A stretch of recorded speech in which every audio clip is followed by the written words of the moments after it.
অবশেষে স্বপ্ন পূরণ হলো চট্টগ্রামের দ্বীপ উপজেলা সন্দ্বীপবাসীর। চট্টগ্রাম সন্দ্বীপ নৌ রুটে চালু হলো তাদের দীর্ঘ প্রতীক্ষিত ফেরি সার্ভিস।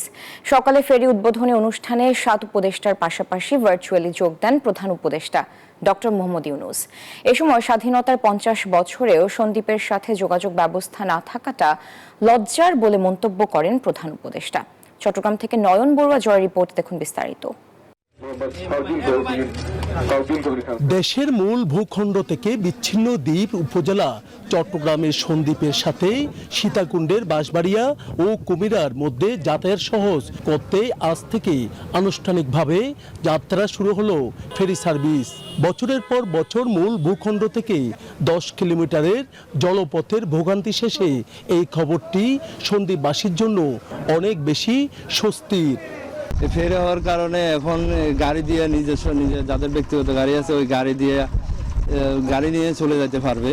এরকম ফেরিতে চড়ে গিয়ে ওখানে কাদা না মেরে সন্দ্বীপে যাওয়ার ব্যবস্থা হচ্ছে, এটা একটা অবর্ণনীয়, আমাদের জন্য সুখকর খবর।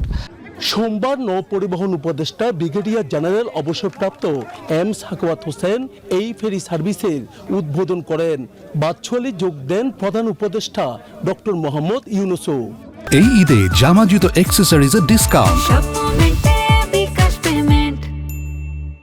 ফেরি ছাড়া সন্দ্বীপে এখানে আমি রেগুলার দিতে পারবো না, কারণ এটা অনেক অ্যাক্সিডেন্ট আপনাদের সহযোগিতা দরকার, আপনাদের আন্ডারস্ট্যান্ডিং দরকার, যাতে আমরা সরকারের কাছ থেকে আমরা তো সরকার যাতে আমরা একটা কোস্টাল ফেরি রেডিমেড নিয়ে আসতে পারি।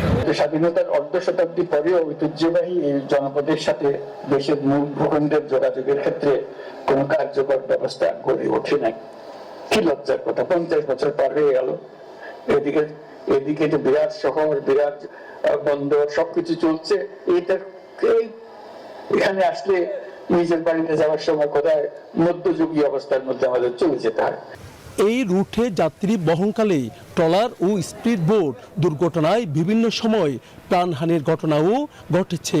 ফেরি সার্ভিস চালু হওয়ায় সন্দ্বীপবাসীর এই দীর্ঘদিনের ভোগান্তি লাঘব হবে এমন আশা বাসিন্দাদের। নয়ন বড়ুয়া জয়, নিউজ 24, চট্টগ্রাম।